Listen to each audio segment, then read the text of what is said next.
This is Unit for TrueGameHeadz, and I'm here with Matt from Warner Brothers Interactive, and he's going to tell us about Scribblenauts for the Nintendo DS.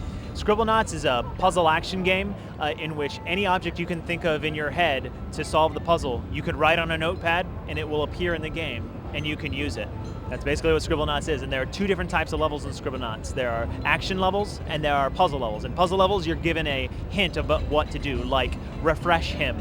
Like there's a guy in a desert, he's hot, so you have to refresh him. So you could write water, water bottle, or oasis, or you can think a little outside of the box and go a hat, like you can shield the sun from him. And then you'll get the starite to appear, and that's what our character Maxwell is in the business of collecting, is starites. Now, there's another type of level called an action level in which you will already see the starite in the level. So your objective is to just think of objects and put objects into existence that would help you overcome the object, or the obstacles and enemies to actually get to the starite.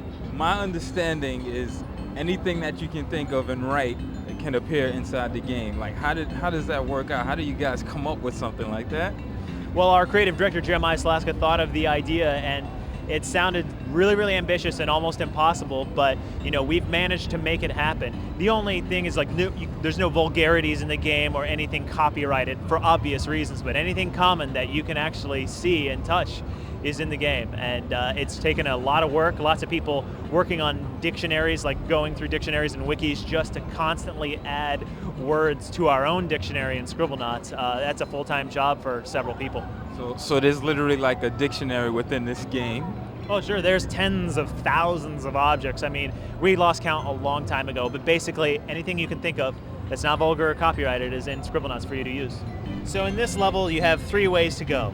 And so you've got diggable terrain here, or you've got water you can go through, and or you can go over. Now, everything is stylus based, so from Maxwell's movement to swimming to whatever you want to do, it's, yeah, you can just follow the stylus. But let's think of something. Like ladder is something that's too easy, right? Yeah. So that's kind of boring. So do we have maybe a jetpack in the game? Absolutely, so we just drag it onto Maxwell, and now he just drags where he wants to go, and he can shoot over. But that's kind of interesting. But there are other things you can do, like some people have written pterodactyl. And so a pterodactyl dinosaur appears in the game, and you can ride him. Since he's not hostile to you, you can get on the pterodactyl and fly around. Some people have written submarine, or even dolphin, and wrote a dolphin under the water. So essentially you can like create secondary characters that can help you along with your quest. Absolutely. If they have certain abilities, you can use them as you would if they were, right by you. But what's great is we have an advanced mode. So if you solve a puzzle one way, you can go back in, and it's going to make you play it 3 times in a row, but you can't use the object you did before. So it's like a brand new level again. Wow. So can you give us a demonstration of that? Sure. Well, actually, everybody's already completed the advanced mode on the demo, so it won't actually show you exactly what you mean. But this is an example of one of the more casual puzzle levels. You don't see the starite in this one, like I said, and this is the refresh him level. So water's too easy, but do we have a big oasis? I mean, that's kind of big, right? Well, there it is. Now you can drag it and place it. And now he's refreshed. I've seen people give him a snowball or ice cream. That's also refreshing too. So, is there anything in this game any words in this game that you guys have come up with that is not in here?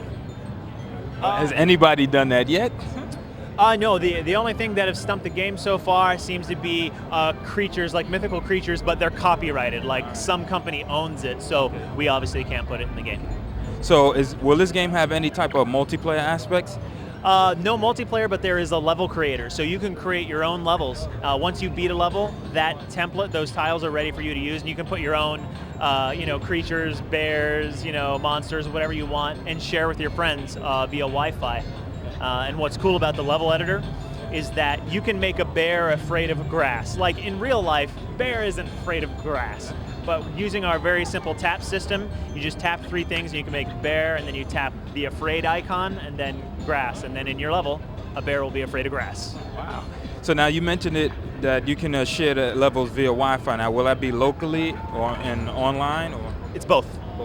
Oh, sounds good. So when can we expect a release date? We are targeting early fall for Scribblenauts. Nice. Well, looking forward to it. And I'm going to try and break the game. All right.